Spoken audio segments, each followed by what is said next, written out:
নমস্কাৰ, মই যতীন্দ্ৰনাথ কৃষ্ণদাস আৰু আমি আজি উপস্থিত আছোঁ নিউ লাইফ মেডিকেল প্ৰাংগণ। নিউ লাইফ মেডিকেল প্ৰাংগণত আজি কিডনী আৰু প্ৰস্ৰাৱ সমস্যাৰ বিনামূলীয়া চিকিৎসা শিবিৰ অনুষ্ঠিত হৈছিল আৰু এই অনুষ্ঠানটোত বিশেষকৈ মুখ্য অতিথি হিচাপে উপস্থিত আছিল আমাৰ IUKD institute of urology and kidney ডিজিজৰ প্ৰতিষ্ঠাপক মুখ্য পৰিচালন সঞ্চালক বিশিষ্ট ইউৰোলজিষ্ট ভাৰতৰ লেজাৰমেন খ্যাত মানৱদৰদী বঁটাপ্ৰাপ্ত ডাক্তৰ অৰুপ কুমাৰ নাথ। আৰু এই চিকিৎসা শিবিৰৰ অন্তত আমি দুয়ো একেলগে বহি অসমৰ অন্তৰ্গতভাৱে কথা পাতিবলৈ প্ৰয়াস কৰিছোঁ আৰু আপোনালোকক সাক্ষী কৰিবলৈ প্ৰয়াস কৰিছোঁ। আজি মোৰ অতিথি ডাক্তৰ অৰুপ কুমাৰ নাথ। আমি JNK নিউজৰ এটি অনুষ্ঠান চলাই থাকোঁ ব্যক্তিত্বৰ চিনাকি অনুষ্ঠানত তেখেতেও এবাৰ আমাৰ অতিথি হৈ আহিছিল আৰু তেখেতৰ সৈতে কথা পতাৰ পিছত গ্ৰাম্য অঞ্চলে এটি সুন্দৰ প্ৰভাৱ আমি দেখিবলৈ পাইছোঁ আৰু বিশেষকৈ কিডনী আৰু প্ৰস্ৰাৱৰ সমস্যাত প্ৰস্টেট গ্ৰন্থিৰ সমস্যাত কেঞ্চাৰ আদি সমস্যাত যিবোৰ ভুগি আছিল তেওঁলোকে এটা আশাৰ বতৰা লাভ কৰিছিল আৰু বহুতে কেতিয়াবা কৈ থাকে যে ছাৰক আমি আকৌ এবাৰ খুব ওচৰৰ পৰা পাব বিচাৰোঁ আৰু সেই সূত্ৰে আমি ভেৰগাঁৱৰ চাৰিআলিৰ একেবাৰে সমীপত নিউ লাইফ মেডিকেলত আজি উপস্থিত হৈছোঁ আৰু অৰ্ধ শতাধিক ৰোগীক আজি ছাৰে পৰামৰ্শ আগবঢ়ালে, চিকিৎসা গ্ৰহণ কৰিলে নিশ্চয়কৈ উপকৃত হ'ব। তো এই মুহূৰ্তত ছাৰৰ পৰা আমি কিছু নিশ্চয় মুখৰ নিশ্চিত আমি কথা শুনিম, যিখিনি কথাই হয়তো আমাৰ সমাজখনক অনুপ্ৰাণিত কৰিব। ছাৰৰ জীৱন, ছাৰৰ ব্যক্তিত্বই আচলতে সমাজখনৰ কাৰণে এটা প্ৰেৰণা, এটা উৎসৱ আৰু সেই ক্ষেত্ৰত আপোনালোকৰ সৈতে আজি মোৰ অতিথি ডাক্তৰ অৰুপ কুমাৰ নাথ। আমি স্বাগতম জনাইছোঁ ছাৰ। আপোনাৰ নতুনকৈ পৰিচয় কৰাব লগা বিশেষ একো নাই, কাৰণ আপুনি নিজৰ কৰ্ম আৰু কৃতিৰে পৰিচিত। তথাপিও আজি এটি ব্যতিক্ৰমে আমি কথা পাতিব বিচাৰিছোঁ যে new life medical physiotherapy Bhergaon অঞ্চলৰ যিসকল আৰ্থ দুৰ্গত পেৰালাইচিছ ষ্ট্ৰোক আদি সমস্যাত ভুগি আছে, নাৰ্ভৰ সমস্যাত ভুগি আছে, তেওঁলোকৰ কাৰণে এটা সুন্দৰ ব্যৱস্থা। তাৰ মাজত আপোনাৰ মানৱদৰদী চিন্তাৰে এটা নতুন অনুষ্ঠান ইয়াত কেনেকুৱা? খুব ভাল লাগিলে, কাৰণ যথেষ্ট সংখ্যক ৰোগী আহিছিলে। তেওঁলোকে বিভিন্ন সমস্যা, যিবিলাক কিডনীৰ পাথৰ, প্ৰস্টেট গ্ৰন্থিৰ সমস্যা, মহিলাৰ প্ৰস্ৰাৱৰ সমস্যা, পুৰুষৰ যৌন সমস্যা বা নিউৰলজিকেল কেঞ্চাৰ, কিডনী বিকল হোৱা আদি। লগতে আজি আৰু এটা খুব নতুন দিশ আমি দেখিবলৈ পালোঁ, যিসকল ৰোগী তাৰমানে পেৰালাইচিছ হয়, ষ্ট্ৰোক হোৱা ৰোগীসকলৰ ইউৰিনৰ প্ৰব্লেমটো প্ৰায় সকলো ক্ষেত্ৰতে দেখা যায়, যিটো এসময়তে নিউৰজেনিক ব্লাডাৰ বুলি কয়। ইনিচিয়েল যেতিয়া হয়, প্ৰথম অৱস্থাত তেওঁলোকে হয়তো প্ৰস্ৰাৱৰ পাইপত থাকিব লাগে, পিছৰ ফাললৈ আমি পাইপটো গুচাব পাৰোঁ, কিন্তু কিছু কিছু ঔষধ পাতি দি তেওঁলোকৰ প্ৰস্ৰাৱটো যাতে মানে লাগিলেই যাতে ওলাই নাযায় বা প্ৰস্ৰাৱটো ভিতৰত জমা হৈ থাকে, ওলাই নাযায় আৰু ভিতৰত ইনফেকশ্যন আদি হয় বা পাথৰ ফৰ্মেশ্যন হ'ব পাৰে, কিডনী বিকল হ'ব পাৰে। এনেধৰণৰ ৰোগীসকলো আজি আমি চালোঁ আৰু তেওঁলোকক আমি পৰামৰ্শ আগবঢ়ালোঁ। এটা খুব ভাল লগা পৰিৱেশৰ ভিতৰত তেওঁলোকে খুব সজাগকৈ ইয়াতে যিটো এটা ৰাইজৰ কাৰণে আশাৰ বতৰা, আপুনি ঠিকেই কৈছে যে আৰ্থ দুৰ্গতজনৰ কাৰণে এটা আশাৰ বতৰা। কাৰণ আমি বিভিন্ন ঠাইত আমি হস্পিটেল আদি পাওঁ, আজিকালি ভিতৰুৱা অঞ্চলতো অসম তথা ভাৰতবৰ্ষৰ চৰকাৰৰ সহায়ত যিবিলাক আমাৰ চেণ্টাৰ হৈছে, তাত আয়ুষ্মান আদি অভিলেখী আঁচনিৰ দ্বাৰা ৰাইজ যথেষ্ট উপকৃত হৈছে। কিন্তু ফিজিঅ'থেৰাপিটো সদায় এটা হয়তো যি ধৰণে পাব লাগিছিলে ইম্পৰ্টেঞ্চ, সেইধৰণে হয়তো পোৱা নাই। আৰু কিছু ক্ষেত্ৰত যেনেকৈ যিটো ষ্ট্ৰোক হোৱা ৰোগীসকল, পেৰালাইচিছ হোৱা ৰোগীসকলৰ কাৰণে কিন্তু ফিজিঅ'থেৰাপিটো এটা মহৌষধ বুলি আমি ক'ব পাৰোঁ। তাত হয়তো অন্য ঔষধ পাতিয়ে যেতিয়া কাম নিদিয়ে আৰু যেতিয়া আমাৰ সেই বিশেষ হাতখন হ'ব পাৰে, ভৰিখন হ'ব পাৰে, যেতিয়া জঠৰ হৈ যায়, তাৰপিছত লাহে লাহে ষ্টিফ হৈ যায় আৰু পিছত গৈ এই জইণ্টবিলাক যথেষ্ট টান হয় আৰু লৰচৰ কৰিব নোৱাৰা হয়। গতিকে সেই সময়খিনিত যদি আমি ফিজিঅ'থেৰাপিৰ নিচিনা এটা যিটো আমি যদি চাওঁ, এটা খুব ডিফিকাল্ট বস্তু নহয়, কিন্তু তাক নিয়মিতভাৱে কৰিব লগা হয় আৰু অলপ দীঘলীয়াকৈ কৰিব লাগে। গতিকে এই অনুষ্ঠানটোৰ দ্বাৰা মই ভাবোঁ যথেষ্ট সংখ্যক ৰোগী এই অঞ্চলৰ উপকৃত। আপোনাৰ দৃষ্টিত যে আমি ৰোগ সকলোৰে হয়, ৰোগৰ চিকিৎসা নিৰাময়ৰ কাৰণে বিভিন্ন হস্পিটেল চিকিৎসালয়ত গৈ উন্নত মানৰ চিকিৎসকৰ লগ কৰি তেখেতৰ চিকিৎসা কৰে, কিন্তু আমি বিচাৰোঁ যে নিৰোগী হৈ এগৰাকী ব্যক্তি কেনেকৈ সুস্থ কৰিব পাৰে, ইয়াৰ মন্ত্ৰ হিচাপে কি আগবঢ়াব? হয়, আমি ৰোগৰ চিকিৎসাৰ কথা বা ৰোগ নোহোৱাকৈ ৰখাৰ কথা আমি যথেষ্ট পাতি থাকোঁ। যেনেকৈ ৰোগ এটা হোৱাৰ আগতে আমি যিবিলাক ভেকচিন কৰোঁ, সৰু সৰু বেবীবিলাকক আমি যি ভেকচিন দিওঁ, ভেকচিন দিয়াৰ উদ্দেশ্যটোৱে হ'ল যাতে তেওঁলোকে গৈ আগলৈ এই ধৰণৰ বিশেষ বেমাৰবিলাক, যেনেকৈ পলিঅ' হ'ব পাৰে, মাম্পছ হ'ব পাৰে, ডিপথেৰিয়া, অফিংটা, মিজেলছ বা টিউবাৰকুলোচিছ, এইবিলাকৰ কাৰণে সৰুতে যেনেকৈ ভেকচিন দিওঁ, ইয়াৰ উদ্দেশ্যটো এইটো যাতে গৈ তেওঁ বেমাৰটো ডেভেলপ নকৰে। গতিকে আমি আমাৰ যিটো মানৱ শৰীৰটো যেতিয়া বয়সৰ লগে লগে বা এটা সময়ৰ পিছত আমাৰ বাহিৰৰ পৰা বিভিন্ন ধৰণৰ ৰ'দ, বৰষুণ, কষ্ট, দুখ, সেইবিলাক লৈ লাহে লাহে শৰীৰটোৰ বিভিন্ন অংগ প্ৰত্যংগবিলাকে যি ধৰণে সুচাৰুৰূপে কাম কৰিবলগীয়া তেনেধৰণে কৰিব নোৱাৰা হৈ আহে। তো এই সময়খিনিত আমি অংগটোক আমি বিভিন্ন ধৰণে প্ৰটেক্ট কৰিব লাগে, বা আমি ধৰি লওক যিবিলাক মাদক দ্ৰব্য আদি শৰীৰৰ কাৰণে অনিষ্টকাৰী বস্তুবিলাক আমি ৰাইজক অৱগত কৰাব লাগে যে এইবিলাকৰ কাৰণে আমাৰ শৰীৰত কিমান বিৰূপ প্ৰভাৱ পৰিব পাৰে, কৰ্কট ৰোগ আদিৰ দৰে ৰোগ হ'ব পাৰে, উশাহৰ হাওঁফাওঁৰ অসুবিধাবিলাক হ'ব পাৰে, লিভাৰ ফেইলিয়াৰ হ'ব পাৰে, এনেকুৱা বিভিন্ন অসুবিধাবিলাক হ'ব পাৰে। গতিকে আমি চেষ্টা কৰিব লাগে যে আমি শৰীৰটোক যিমান পাৰোঁ আমি শৰীৰটোৰ যত্ন ল'ব লাগে, যিটো দেখা যায় শতকৰা হয়তো 90% লোকেই শৰীৰটোৰ কাৰণে বিশেষ একো নকৰে। শৰীৰক সুস্থ কৰি ৰাখিবৰ কাৰণে খাদ্য এটা গুৰুত্বপূৰ্ণ ভূমিকা হয় বা আমাৰ নিয়মিত শৰীৰ চৰ্চা এটা গুৰুত্বপূৰ্ণ হয় ভূমিকা গ্ৰহণ যেনেকে কি কৰক হয় আমি দেখা পাওঁ যে যিটো হয়তো অনুন্নত দেশবিলাকত আগতে দেখা গৈছিল যিটো আমি অপুষ্টিত ভোগে, কিন্তু এতিয়া আকৌ আমি দেখা পাইছো যে যিবিলাক আমাৰ ডেভেলপিং কাণ্ট্ৰিজ বা ডেভেলপ কাণ্ট্ৰিজ বিলাকত উন্নত বা উন্নয়নশীল দেশবিলাকত কিন্তু এতিয়া অপুষ্টিটো কিন্তু অত্যধিক হোৱাৰ কাৰণে পুষ্টিহীনতা পুষ্টিহীনতা আৰু এতিয়া দেখা গৈছে যে অত্যধিক যিটো মানে আমি ক'ব পাৰো সেইটো মালনিউট্ৰিচন বুলি ক'ব, যেতিয়া এক্সিছ হয় বেছিকে যে মানে খুব শকত হয় অবেচিটি হৈ যায়, সেইবিলাকৰ আকৌ diabetes, blood pressure, uric acid বা আৰ্থ্ৰাইটিছ এনেকুৱা ধৰণৰ প্ৰব্লেম বিলাক হয় আৰু সেইবিলাকো কিলাৰ হৈ যায়, কেঞ্চাৰ আদি ৰোগবিলাক হ'ব পাৰে অত্যধিক। গতিকে খাদ্যটো তেনেকে কমকে খালে বেয়া, খাদ্যটো অধিক খালেও বেয়া, গতিকে সময়মতে ঠিক সীমিত পৰিমাণৰ খাব লাগে। আমাৰ ভাৰত ৰত্ন কিছুদিন আগতে প্ৰয়াত আমাৰ ৰতন টাটা ডাঙৰীয়াই কৈছিলে যে আমি খোৱা খাদ্যবিলাক আমি ঔষধৰ নিচিনা খাব লাগে, সময়মতে খাব লাগে আৰু নিৰ্দিষ্ট পৰিমাণত খাব লাগে। যেনেকে আমি ঔষধে আমি এণ্টিবায়টিক এটা দিনে 2টা বা 3টাকে খাম, তাক আমি 5টাকে খাই নিদিওঁ যে সোনকালে ভাল হওক মই বেছিকে খাই দিম, তেনেকুৱা নহয়। গতিকে আমি খোৱা বস্তুবিলাকো কেতিয়াবা আমি পাই পেলাই যদি মাছ মাংস আদি বা আমি জাতীয় খাদ্যবিলাক পটকে আমি বেছিকে খাই দিওঁ, সেইটো শৰীৰৰ কাৰণে হানিকাৰক হয়।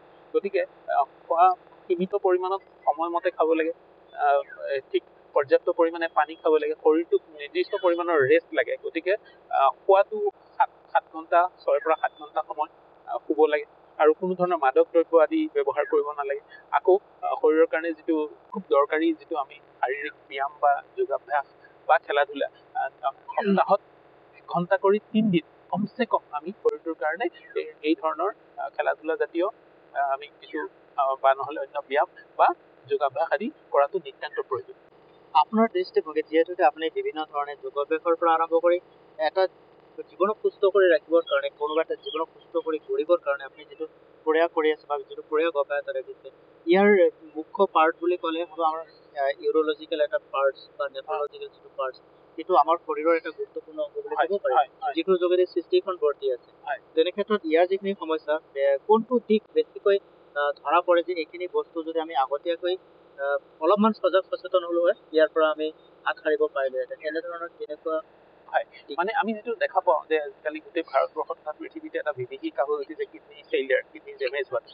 আৰু সেইটো দেখা যায় যে প্ৰথম কাৰণটো হ'ল ব্লাড প্ৰেছাৰ, হাই ব্লাড প্ৰেছাৰ আৰু চুগাৰ। গতিকে যদি কোনোবা এজন ৰোগীৰ যদি ব্লাড প্ৰেছাৰ বা চুগাৰ আছে তেওঁ যদি ভালকে কণ্ট্ৰল নকৰে, আজিকালি দেখা যায় যে আমাৰ ভাৰতবৰ্ষতো প্ৰায় প্ৰত্যেকঘৰ মানুহতে চুগাৰ বা প্ৰেছাৰৰ ৰোগী নথকা প্ৰায় গৃহস্থী নাই বুলিব পাৰি। গতিকে এসময়ত সেই গোটেই ৰোগীবিলাকে এসময়ত গৈ তেওঁৰ কিডনী ফেইলিয়াৰ হ'ব বা তেওঁৰ গৈ পেলাই হাৰ্টৰ অসুবিধা হ'ব।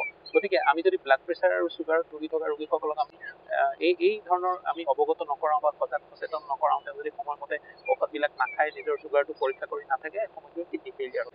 গতিকে কিডনী ফেইলিয়াৰৰ যিটো বিভীষিকা এতিয়া দেখা গৈছে যে বছৰত আমাৰ গোটেই ভাৰতবৰ্ষত 2 লাখতকৈ অধিক কিডনী ট্ৰান্সপ্লান্টেশ্যন মৃত সংৰক্ষণৰ দৰকাৰ, কিন্তু আমাৰ ভাৰতবৰ্ষত আজিৰ দিনত 5,000 মান কিডনী ট্ৰান্সপ্লান্টেশ্যনহে সম্ভৱ হৈছে।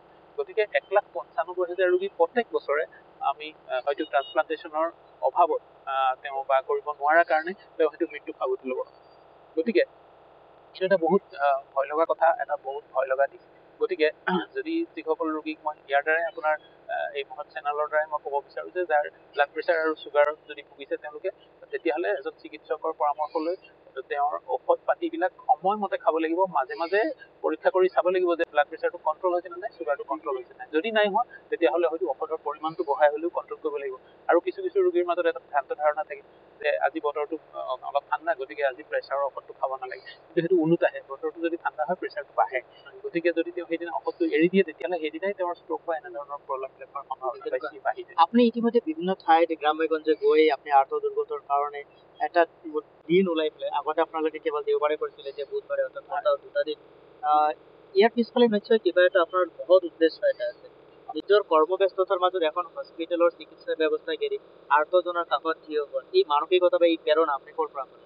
হয়, আমি যেতিয়া মই আহমেদাবাদৰ বিজে মেডিকেল কলেজৰ পৰা সৰ্বভাৰতীয় 4ৰ্থ ৰেংক পাই মই আহমেদাবাদৰ পৰা পঢ়িবলৈ সুবিধা পাইছিলোঁ ইউৰলজি, আটাইতকৈ প্ৰেষ্টিজিয়াছ বা খুব চব মানুহে পঢ়িব বিচাৰিছিলে আমাৰ ইউৰলজিৰ বিষয়।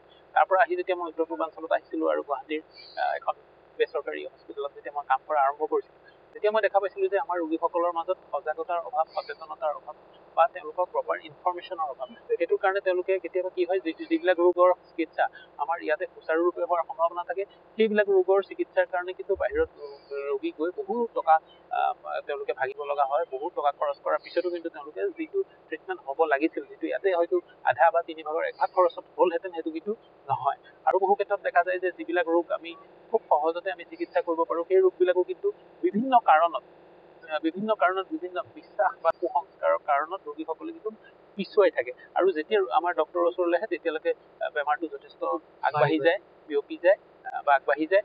কিছু ক্ষেত্ৰত দেখা যায় যে পাথৰৰ কাৰণেও গোটেই কিডনী বিকল হৈ কিডনী ওলাই দিব লগা নিচিনা কণ্ডিশ্যনৰো কেতিয়াবা হয়গৈ। আৰু আমাৰ গাঁৱৰ ৰোগীসকলৰ মাজত এটা ভয় থাকে যে গুৱাহাটী বহুত এডভান্স জেগা, মই গুৱাহাটীলৈ কেতিয়াও যোৱাই নাই, গতিকে মই ৰোগীৰ ৰূপ দেখাবলৈ যাম, ক'ত লগ পাম, কাক লগ পাম, কোন জেগালৈ যাব লাগিব, ইনফৰমেশ্যনৰ অভাৱ থাকে। আৰু আমি যেতিয়া এই ধৰণে আমি বিনামূলীয়া চিকিৎসা সেৱাৰ যোগেদি আমি ৰাইজৰ মাজলৈ আহিবলৈ চেষ্টা কৰিলোঁ। আজি আমাৰ ৭৫ আমি বিনামূলীয়া চিকিৎসা শিবিৰ ইয়াতে অনুষ্ঠিত কৰিলোঁ।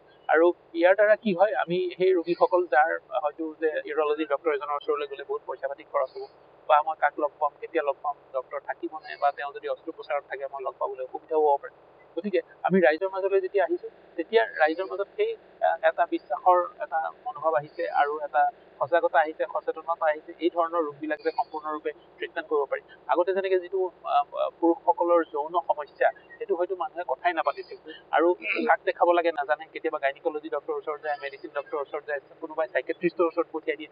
গতিকে এনেকুৱা এটা কণ্ডিশ্যন আছিলে, যিটো হয়তো শুনিলেও যেন পাপ লাগিব, এনেকুৱা ধৰণৰ কথা। কিন্তু তাৰ কাৰণে ৰোগীসকল গৈ কি কৰে, কেতিয়াবা কোনোবা পেজ আহে, কোনোবা বাহিৰৰ পৰা হেকিম আহে, ডাঙৰ হোটেলত বহি থাকি তেওঁলোকে বহুত টকাৰ ঔষধ বিক্ৰী কৰি থৈ যায়। এইবিলাক এটা ডাঙৰ এটা চক্ৰ চলি থাকে। গতিকে সেইবিলাক যে সম্পূৰ্ণৰূপে এটা ইউৰলজিকেল বেমাৰ আৰু তাক সম্পূৰ্ণৰূপে আমি সুস্থ কৰিব পাৰোঁ, বিভিন্ন ধৰণৰ তাৰ ট্ৰিটমেণ্ট আছে, চিকিৎসা আছে, এইবিলাক কথাও কিন্তু এতিয়া ৰোগীসকলৰ মাজত এটা জাগৰণ। কেনেধৰণৰ সঁহাৰি সমৰ্থন লাভ কৰে আপোনালোকে যেতিয়া বাহিৰলৈকে যায় এনেধৰণে কেম্পেইন কৰে? আমি যথেষ্ট সঁহাৰি পাইছোঁ আৰু ৰোগীসকল আহিছে, আমাৰ ওপৰত এটা বিশ্বাস আহিছে এই ধৰণৰ ট্ৰিটমেণ্টবিলাক যে অসমত সম্ভৱ, সেই বিষয়ে মানুহৰ মাজত এটা সজাগতা আহিছে। আৰু মই ভাবোঁ এইটোৱে আমাৰ যি প্ৰচেষ্টা, তাৰ দ্বাৰা কিঞ্চিতমান হ'লেও যদি আমি ৰাইজৰ মাজলৈ এটা এনেকুৱা পজিটিভ বা এনেকুৱা এটা সজাগতা আনিব পাৰোঁ, মই ভাবোঁ আমাৰ এই কষ্টখিনি কিছু পৰিমাণে হ'লেও ৰাইজৰ কামত আহিব। নিশ্চয়কৈ প্ৰিয় দৰ্শকসকল, এখেত ডাক্তৰ অৰুপ কুমাৰ নাথ। আমি আজি খোলা মঞ্চত মুকলিমূৰীয়াকৈ কথা পাতিবলৈ প্ৰয়াস কৰিছোঁ। এটা চিকিৎসা শিবিৰৰ অন্তত আমি এনেধৰণে গঢ়িছোঁ দুইজনে, আৰু দুইজনে বহি এনেধৰণে কথা পাতিছোঁ। আপোনালোকে ডক্তৰ অৰুপ কুমাৰ নাথ বুলি যিটো তেখেতৰ নিজৰ পাৰ্চনেল ফেচবুক একাউণ্ট আছে, তাত আপোনালোকে চাৰ্চ কৰিব পাৰে, অথবা IUKD institute urology and kidney disease, তাতো আপোনালোকে চাৰ্চ কৰিব পাৰে। তেখেতসকলে আচলতে কি কৰি আছে, কিয় কৰি আছে, সকলোবিলাক কথা আপোনালোকে বিশেষকৈ পাব। ডাক্তৰ অৰুপ কুমাৰ নাথক নতুনকৈ পৰিচয় কৰাব লগা নাই, কাৰণ তেওঁ নিজৰ পৰিচয় নিজে ইতিমধ্যে কৰ্মৰ যোগেদি সমাজখনত দাঙি ধৰিছে, আৰু বিভিন্ন সন্মান, বিভিন্ন বঁটাৰে ইতিমধ্যে স্বীকৃতি তেখেতে, আৰু চবতকৈ ডাঙৰ কথাটো হৈছে ভাৰতৰ এগৰাকী লেজাৰমেন হিচাপে খ্যাতি তেখেতে বুটলিবলৈ সক্ষম হৈছে, যি আমাৰ কাৰণে গৌৰৱ। হয়তো বিভিন্নজনে বিভিন্ন ধৰণৰ কথা ক'ব, গতিকে বাস্তৱিকতে এজন ব্যক্তিক সান্নিধ্যত পোৱাৰ পিছত তেওঁৰ পৰা কথাবিলাক জানি বা তেখেতৰ পৰিৱেশটো চোৱাৰ পিছত আমি কিছু কথা অনুভৱ কৰিব পাৰিম। গতিকে আপোনালোকে এবাৰ আহক, কথা পাতক, আৰু চিকিৎসা কৰিলে কিছু খৰচ থাকিবই, কিন্তু সেই খৰচটো আলোচনাৰ মাজত কেনেকৈ আমি কম খৰচত কৰি সুস্থ নিৰোগী হ'ব পাৰোঁ, তাৰ কাৰণে আমি চেষ্টা কৰিব লাগে। তো আমি এটা প্ৰয়াস কৰিছোঁ, আৰু এনেধৰণে ডাক্তৰ অৰুপ কুমাৰ নাথৰ লগত আমি যিহেতুকে মুকলিমূৰীয়াকৈ কথা পাতিবলৈ প্ৰয়াস কৰিবলৈ বহুতে হয়তো ইতস্ত বোধ কৰে, তো তেখেতৰ মুখেৰে আমি কিছু কথা জনাবলৈ প্ৰয়াস কৰিছোঁ। গতিকে আপোনালোকে তেখেতৰ লগত কথা পাতক যদি এনেধৰণৰ সমস্যা আছে, আৰু কি সমস্যা আছে আপোনালোকে আমাৰ স্ক্ৰীনৰ হয়তো আদাৰ্ছ পাৰ্টত ভিজুৱেল দেখা পাব। নিশ্চয়কৈ তাক আপোনালোকে ফ'ল' কৰিব, কণ্টেক্ট নম্বৰ থাকিব, তাত যোগাযোগ কৰিব। নিশ্চয়কৈ আপোনালোকৰ এই চিকিৎসাৰ সুব্যৱস্থা, সুপৰামৰ্শ তেখেতে প্ৰদান কৰিবলৈ যত্ন কৰিব। ভিডিঅ'টো আমি বেছি দীঘলীয়া নকৰিম। সকলোৰে শেষত আমাৰ সমাজখনলৈ উত্তৰ প্ৰজন্মই বৰ্তমান সময়ত যিবিলাক খাদ্যৰ পৰা কেঞ্চাৰ বিয়পে, যিবিলাক খাদ্যৰ পৰা আমাৰ লিভাৰ নষ্ট হয়, যিবিলাক খাদ্যৰ পৰা আমাৰ প্ৰষ্টেট বা কিডনী সমস্যা বেমাৰত আমি ভুগিব পাৰোঁ, তেনেকুৱা খাদ্যত বেছি আসক্তি হোৱা দেখা যায়। তো তেখেতসকল কিয় তেনেকুৱা কৰে, তো প্ৰত্যেকৰে নিজৰ মানসিকতা। এগৰাকী চিকিৎসক হিচাপে তেওঁলোকক এটি সুস্থ জীৱনৰ পথেৰে আনিবৰ কাৰণে কি পৰামৰ্শ দিব? হয়, সুস্থ হৈ থকাটো আটাইতকৈ প্ৰয়োজনীয়, কাৰণ health is the wealth, ultimate wealth, আৰু হেল্থতকৈ ডাঙৰ একো ৱেল্থ নাই।